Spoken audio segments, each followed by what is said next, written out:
Tired of asking your friends and family for details about plans? We have a solution for you. I'm Jessica, and in this video, I'll show you how to share calendars on iPhone. Now let's get started.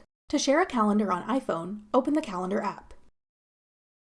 Tap Calendars at the bottom. Tap the I button beside the calendar you want to share.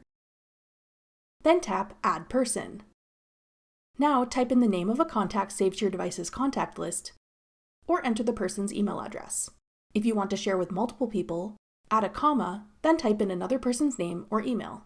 When you're done, tap Add to share your calendar with the contacts you've selected. Once you've added someone to your calendar, you'll see them listed under Shared With. If you tap their name, you can edit their permissions to choose if you want to allow them to edit your calendar or not, or delete someone from your calendar if you no longer want them to have access.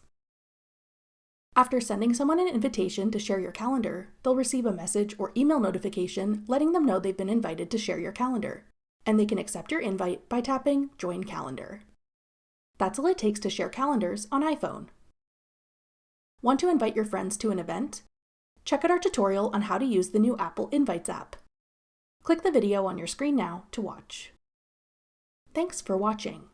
If you found this video helpful, we'd love it if you'd hit the like button below and subscribe to our channel. We put out great new tech tutorials like this one every day.